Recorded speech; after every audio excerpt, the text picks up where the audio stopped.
Good afternoon. Today is the 6th of July and it's time to take a look at the top 10 best-selling cars of June 2021. This is something that we've done for an awfully long time on the channel. I think it's actually 2.5 years since we started doing this, and we have a very loyal audience who likes watching these videos. I will be reading information from the Society of Motor Manufacturers and Traders website to get the latest figures, and we'll see what's been happening in the motor industry with new car registrations within the last month.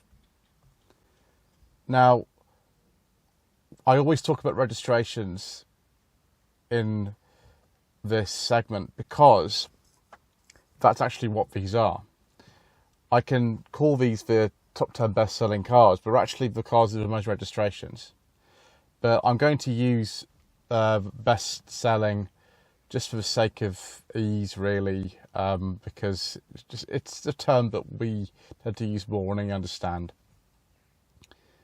Biggest changes really have been, well, coming out of lockdown once again. I think we probably have had a bit more freedom in June 2021 compared with June 2020, and that's what we'll be comparing. We'll be comparing last June with last month, and we'll be looking at percentage changes and relevant market shares. So we'll always start with forbidden fuel, diesel. People keep asking me why we don't talk about them on this channel, and it's one of the reasons is because they're not really relevant. Certainly with new car sales, they're not relevant. For example, the market share of forbidden fuel in June 2020 was about 16%. It's now just over 8%. It's practically halved, which is extraordinary, absolutely extraordinary. They're just not cars that people actually want to buy anymore. They're just not. They're, along with pure petrol cars, they're things that are going to be phased out within the next 9 years for sales. After 2030, only pure electric vehicles, hydrogen fuel cell vehicles, and some plug-in hybrids will be able to be sold on the new car market in this country. And petrol's also got a decline, but forbidden fuel diesel is the big one at the moment. There's so many clean air zones, ultra emission zones, and tax rises and things like that on the way. That they're going to become rare. That's why the use values of some of those, particularly in a place like London, which had the first ultra emission zone in the country back in 2019. The values that in London are declining of them really rapidly, particularly if they're not compliant with legislation, which means anything pre-September 2015, essentially. It's not as simple as that, but essentially that's the case.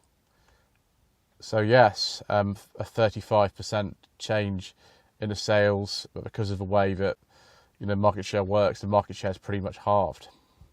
Mild hybrid forbidden fuel, that's actually a way that manufacturers can still sell these cars with these engines and not have such a problem. So there's a huge increase in sales of these, and I always think of the Kia Sportage 2 litre as an example of this. That's a mild hybrid diesel, and just check the window because it's raining. There we go. And the increase in sales has been 193%. 193%. 2.7% of the market in June 2020. Last month, 6.1%. Petrol, not a massive change really. It's actually minus 1.7%, and the market share has decreased from 60% to 46.4%, just because of the other types of fuel which are overtaking it now. Still the biggest percentage of cars sold, but that's changing. Mild hybrid petrol, that's things like most Suzuki actually are mild hybrid petrols. 287% increase. Market share, that's gone from 4.5% June 2020, last month 13.5%. And yes, it's astonishing change. Battery electric vehicles, that's pure electric ones, I don't know, Teslas, MG ZS EV, MG5 EV, the new Hyundai Ioniq 5, whatever you want to call it. 123% change, not really a surprise. Market share's gone from 6.1% to 10.7%.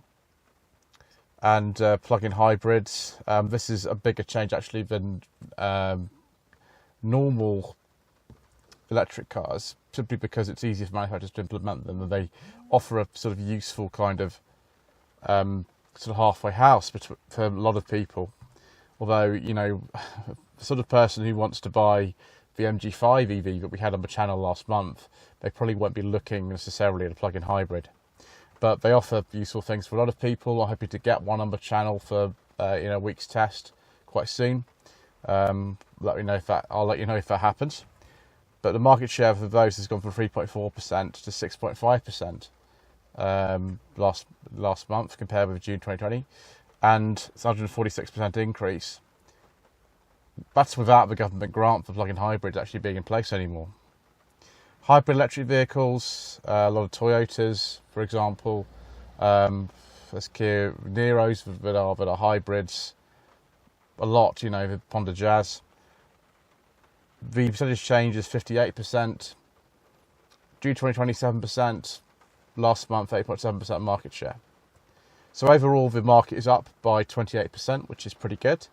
Let's look at the breakdown between the private, fleet and business sectors. These all show an increase, which is good. The private sector in June 2020 was 50% of the market. It's now 47.7% last month, but it's still a 22% change because, you know, the overall market has increased. Fleet sales, traditionally very big in this country. June 2020, 48%. Last month, 49%. Oh, sorry, 50%. 50%. So, yes, an increase, but that's just because of the number of sales increasing, it's a 33.5% change. Even the business sector, not a huge sector in our market, but nevertheless, was 2% in June 2020. Last month, 2.4%, 53.4% change. So 28% overall. If we look at the top 10 best-selling cars for last month, that's why probably most of you are here. We don't see the Ford Fiesta in the top 3 anymore. That's very interesting, but the Ford Fiesta is falling down the rankings quite considerably. Instead, it's the Tesla Model 3 with about 5,500 sales. Next, the Volkswagen Golf, about 4,600. Third, the Ford Puma, 4,500. Then the Corsa, in fourth place, 4,400. The Fiesta, 3,800. So significantly less than Tesla Model 3. Isn't that insane? Maybe Tesla had a batch of them coming over in June. Underneath the Fiesta and snapping at its heels, the Volkswagen Polo, 3,752. Next, very close to that, the Toyota Yaris, a hybrid. So, you know, flavour of the day, I suppose. 7th place, 3,546. Then the Mini, 3,500. Then the 3 Series, you know, both the same manufacturer, of course, just over 3,000. Then perennial favourite, still the old model actually, although that's being replaced quite soon, is the Kia Sportage, about 2,950. Unlike April and May, we're not going to see enormous changes in individual manufacturers. The market's up by 28% and not something enormous like 150%. So there should be changes in positive for most manufacturers, but for some of them, there aren't. So we start with Abarth, which actually is pretty good. Percentage change 77%. The market share June 2020 was 0.15%. It's now 0.2%. And yes, the number of cars has almost actually doubled in that time. Alfa Romeo, not so good. Minus 33% change, so 23%. Sorry, 23% decrease. Market share last year in June, 0.16. Market share last month, 0.1. Alpine, not really that significant. I don't tend to count them because they're a very low volume manufacturer. Audi, a huge number of cars sold, massive number of cars sold. 78% increase. Market share last June, 5.6%. Last month, 7.8%. Almost 14,500 cars sold. Bentley, decrease of about 22%, was 0.07% market share. It's now 0.04%.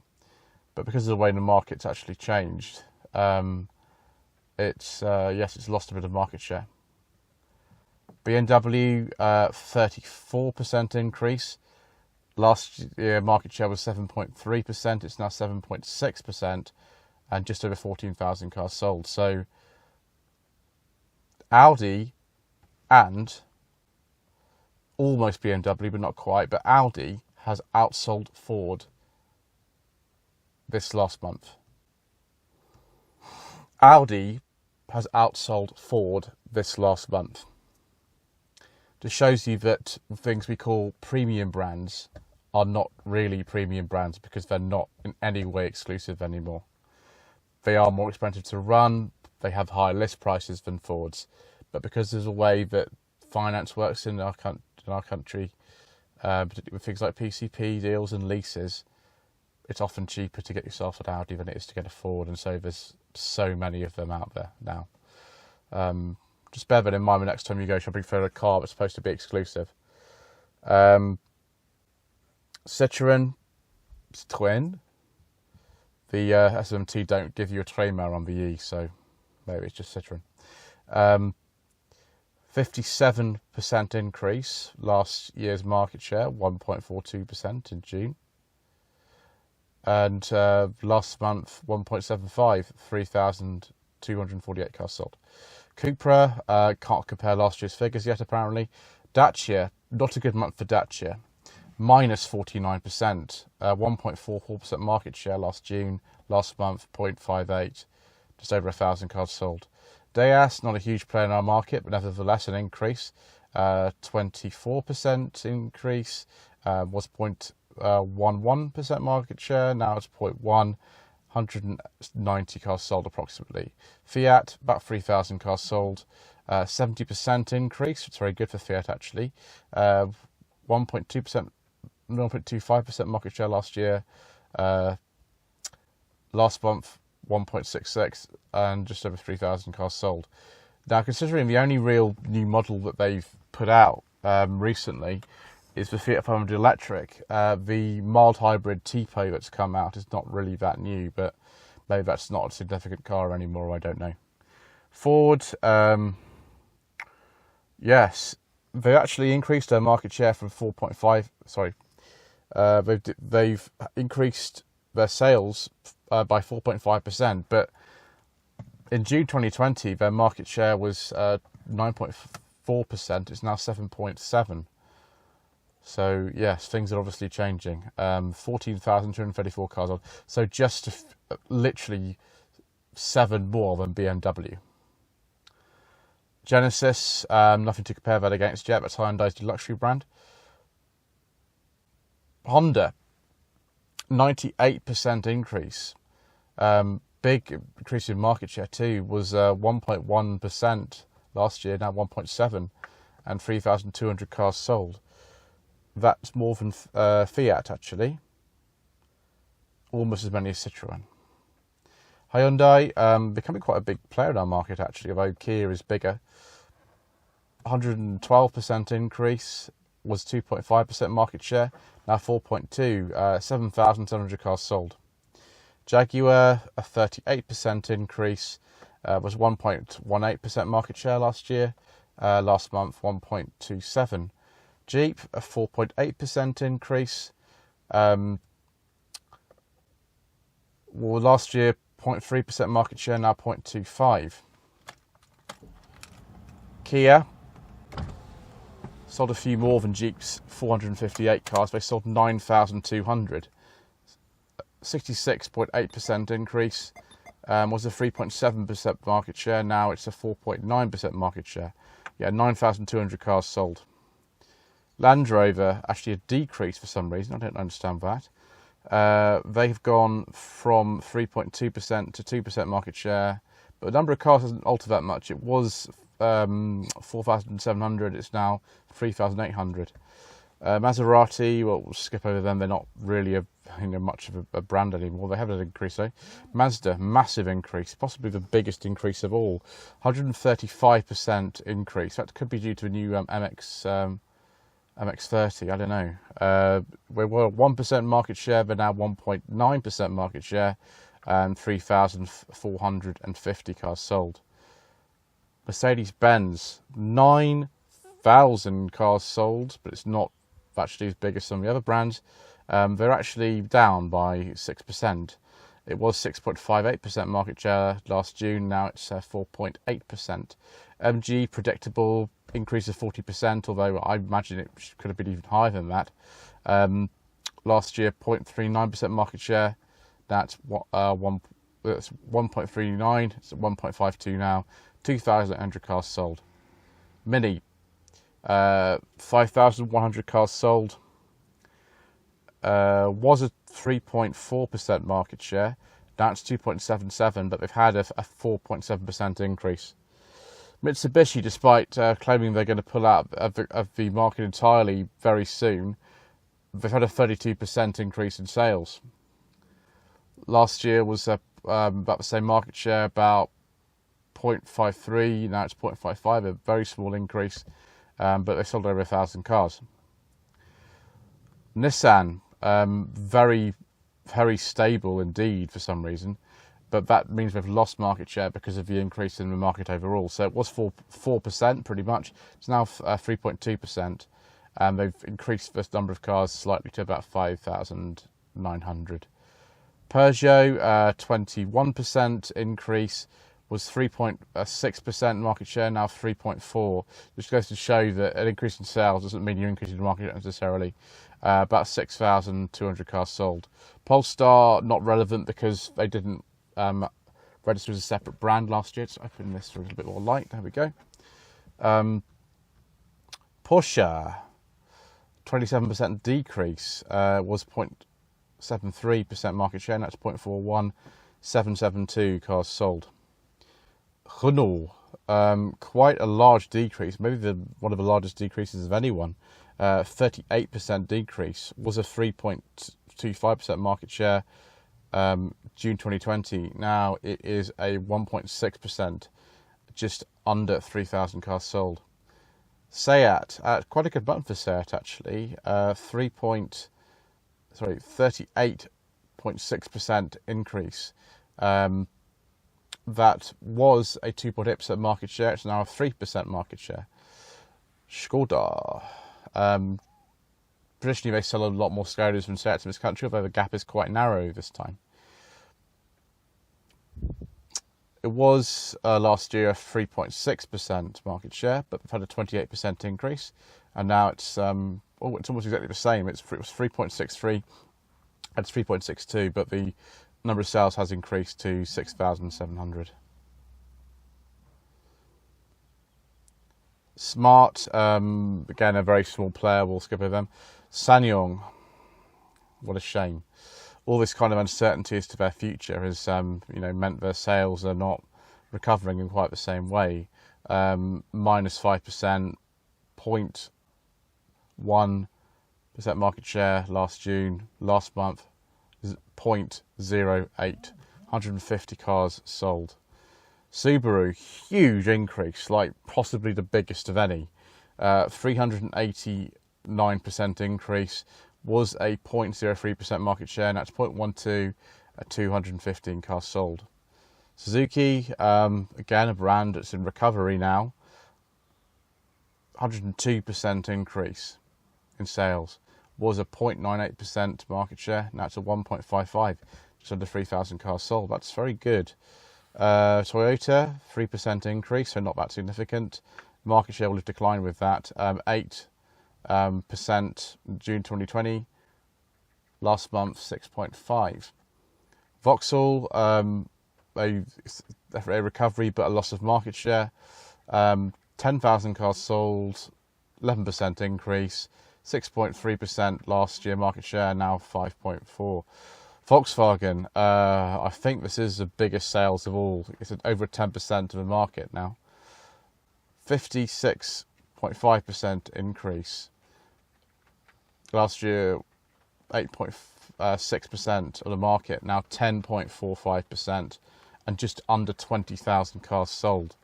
So, yes, we like our Volkswagens in this country, viewers. It would seem. Let's put the window up again. It's getting quite tedious, actually, this showers and sunshine pattern. Volvo. Yes, thank you, Sony Stereo, for interrupting my video. 10% increase, was a 3% market share, now has dropped slightly to 2.6, but they have sold more cars, 4,800. Other British is not generally significant. Other imports, now this is Tesla's. Tesla don't have their own column on this, and so most of the imports will be Tesla. This looks like Tesla Model 3s. 5,600 cars registered. That's a 3% of the market. It was about 1.95% of the market last year, but it's a 98% increase. So overall, the market's increased by 28%, from about 145,000 cars sold in June 2020 to 186,000 cars sold last month. So a few surprises there. That, you know, Volkswagen, probably with the ID3 and ID4 models, are selling an awful lot, like a serious number of cars now. And perhaps if they just sort of snuck up, you know, Audi, again, one of their own brands, is only in second place, and BMW is only just behind Ford. So there we go. We just seem to love our German manufacturers even more than usual. And, you know, lots of electric cars, lots of these Tesla Model 3s. You see to come in sort of batches. That's why they dominate the charts and then fall away and then dominate them again. But anyway, I hope you did enjoy this little monthly look at new car registrations in the UK. Please don't forget to subscribe to the channel to be informed of new uploads. Don't forget to like this video, leave a comment below, turn on the notification bell, which really helps actually. And social media links are down below. Thank you ever so much indeed, once again.